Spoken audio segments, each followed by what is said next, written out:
Alors, aujourd'hui, nous allons voir maintenant comment transformer notre composant Flash à un composant qui sera accessible partout dans notre application.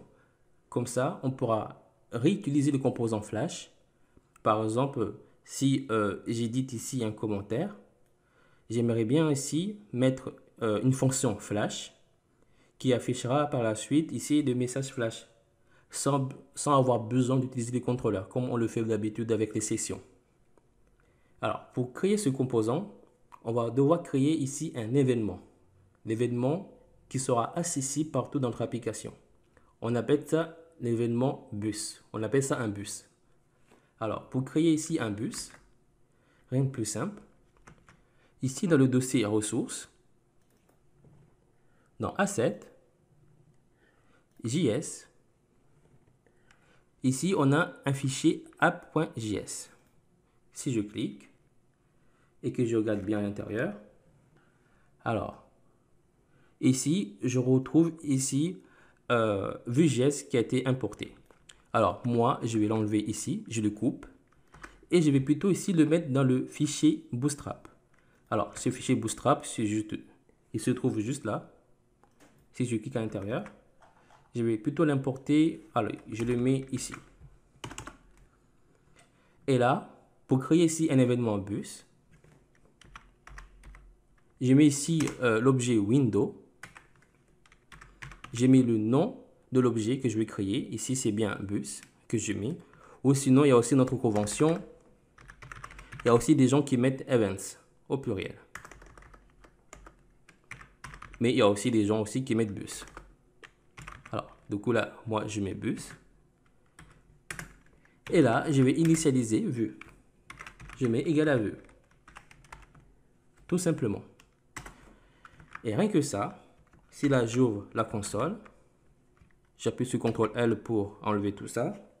Et si je mets juste le mot bus et que je rentre, là, on voit tout Vue.js. On voit l'objet Vue avec toutes les méthodes et les propriétés qui lui sont dues. Alors, du coup, grâce à cet événement bus, on va pouvoir créer ici un événement qui sera accessible partout dans l'application qu'on appellera Flash. Alors, et pour créer cet événement, ici, je vais également devoir créer un objet Flash. Je mets encore Window et je mets le nom de l'objet. Ici, c'est bien Flash. Et là, je vais le transformer ici en une fonction, en une méthode. Là, je mets une fonction fléchée. Et ici, à l'intérieur de parenthèses, on met les paramètres qu'on vient de lui envoyer. Par exemple, je vais lui envoyer ici le message, ainsi que la couleur. Et là, à l'intérieur, je vais utiliser l'événement bus afin de transférer ici le message ainsi que la couleur, partout dans notre application. Et pour cela, je mets window.bus.$emit. Et ici, on fait comme d'habitude, on met le nom de l'événement. Ici, je mets l'événement Flash et je lui mets en paramètre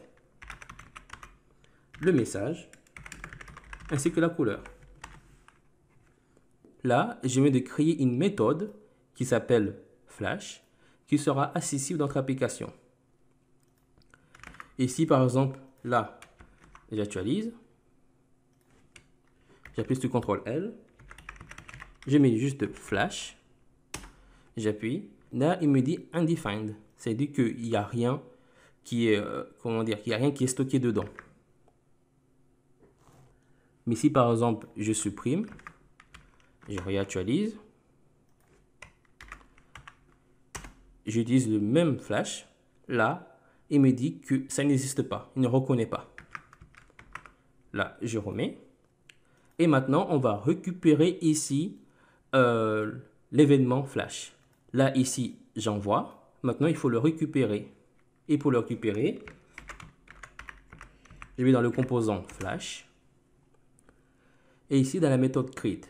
Alors, dans la méthode create, on dit que dès que ici le composant est chargé, ici le composant Flash, ici, tu vas m'utiliser automatiquement la méthode create. Et là, je remets encore ici window.bus. Mais là, cette fois-ci, je mets $on afin de récupérer ici l'événement flash. Et là, on met en premier paramètre le nom de l'événement. Ici, c'est bien flash.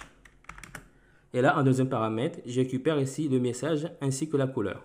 Et là, je vais utiliser encore une fonction. Là, une fonction fléchée. Et là, je mets en paramètre d'abord le message et la couleur. Alors ici, c'est bien virgule et non un point virgule. Et là, à l'intérieur, je lui envoie ici les mêmes paramètres qu'ici. Là, je copie ça, je colle ça à l'intérieur. Là, c'est message. Et là, c'est color. Et c'est tout. Alors, ici, je vais plutôt mettre une condition. Hein. Je lui dis si je reçois un vis message, tu mets ça à l'intérieur. Voilà. Là, normalement, on est bon. Allez, je réactualise. Et là, j'actualise là. Je mets le mot-clé flash. Là, je mets un message. Je mets coucou les gens. J'envoie. Et voilà. Ici, on a bien le message qui s'affiche ici. Et on peut aussi donner une couleur par défaut. Alors là, la couleur par défaut qu'il y a là, c'est bien, si je regarde bien, c'est bien la couleur qu'il y a ici, indigo. Ou sinon, je peux également lui passer une autre couleur par défaut.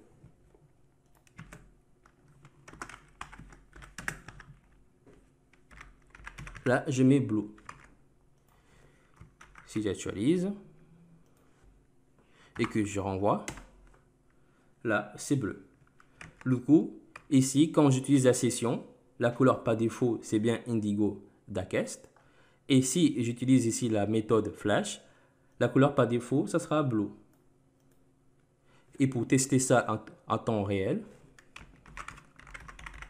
je vais ici dans le composant commande.vue. Et là, si je descends, ici la méthode update. Alors ici, quand on met à jour le commentaire, alors je mets ça comme ça. Voilà. Et ici, je vais mettre un message flash. Je mets flash. Et ici, en premier paramètre, je mets bravo. Ton commentaire a bien été mis à jour.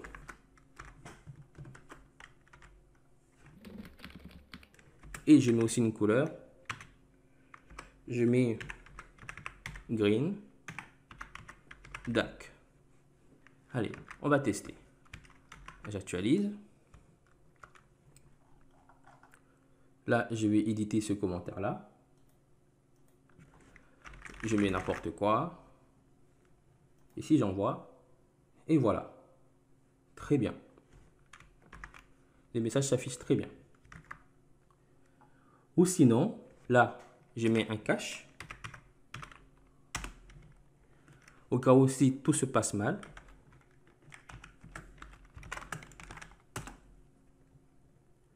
Là, je lui mets un flash. Je lui dis, ah mince, il y a eu un problème. Et je mets la couleur red. Allez, pour tester ça, alors, comme ici, on n'a pas mis de conditions spéciales, en fait, pour afficher ici les commentaires, par défaut, ici, les commentaires s'affichent à tout le monde. Mais pour éditer un commentaire, il faut bien sûr être connecté. Du coup, ce que je vais faire, je vais copier ça. Je copie l'adresse. Et puis après, j'ouvre ici le navigateur en mode privé. Je colle. Et là, on va commenter. Allez, on va plutôt éditer un commentaire. Éditer un commentaire. Et si je mets là, il me dit qu'il y a eu un problème parce qu'en fait, je ne suis pas connecté, tout simplement. Et voilà, super. Allez, j'enlève ça. Très bien. Du coup, en fait, quand tout se passe bien, ici, on met toujours un 20 si tout s'est bien passé. Et si tout se passe mal, on met ici un cache. Et on peut aussi l'utiliser dans le composant login. Login.vue. Alors, si tout se passe mal avec le formulaire, je mets un flash. Et là, je mets un mince encore. Regarde bien ce que tu viens de faire. 3 petits points. Et là, je mets aussi raid.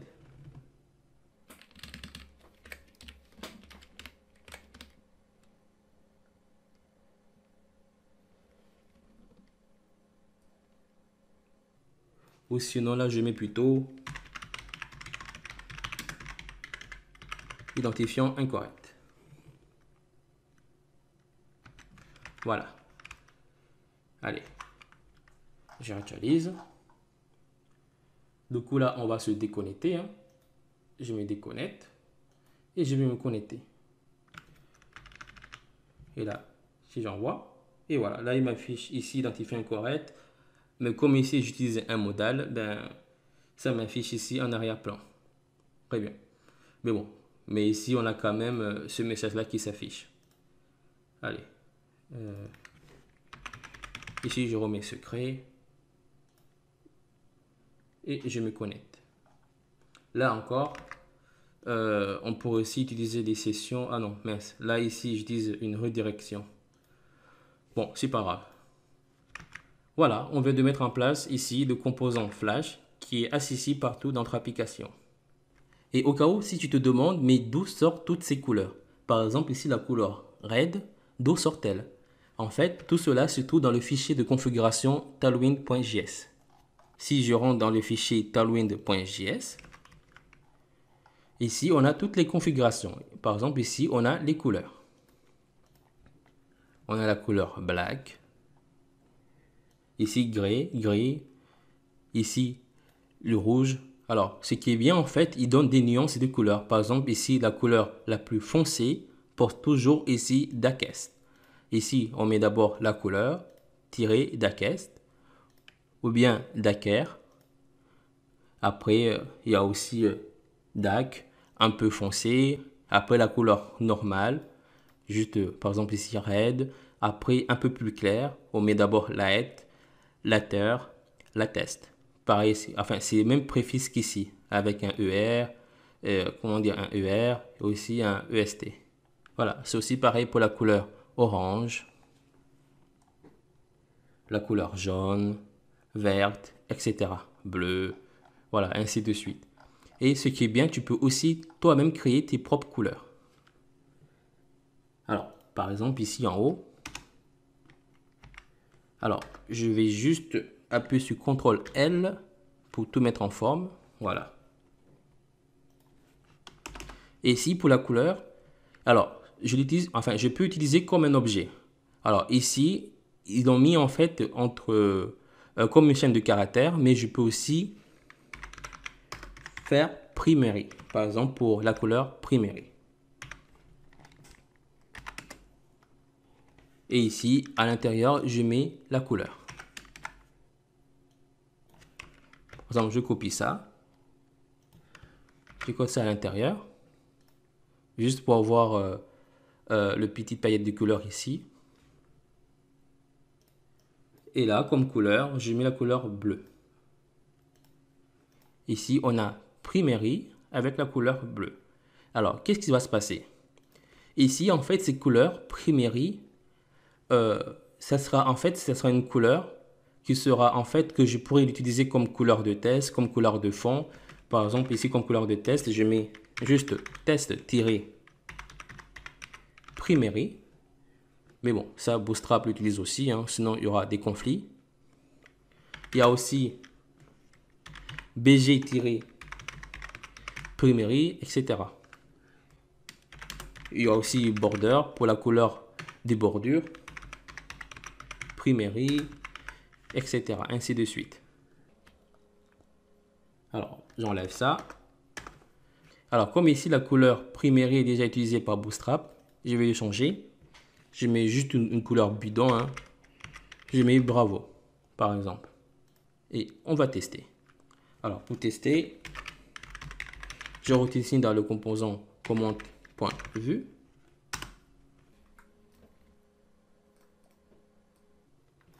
Là, je coupe ça et je mets Bravo. Allez, on va tester.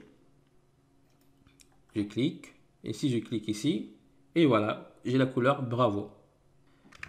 Ici, là, je mets une autre couleur. Ici, Bravo, par exemple, je mets Sévère. Alors là, j'actualise. Ici, je clique. Et voilà, Sévère. Alors, comme je t'ai dit tout à l'heure, ici, ça fonctionne comme un objet. Du coup, je peux mettre soit comme ça, ou bien les entourer ici d'une chaîne de caractères. Ici, là, je clique. Là, tu vois que ça a marché. Et voilà, voilà comment on crée ici les couleurs. Bon, moi ici, j'enlève parce qu'on n'a pas besoin. Ici, je remets Green Duck.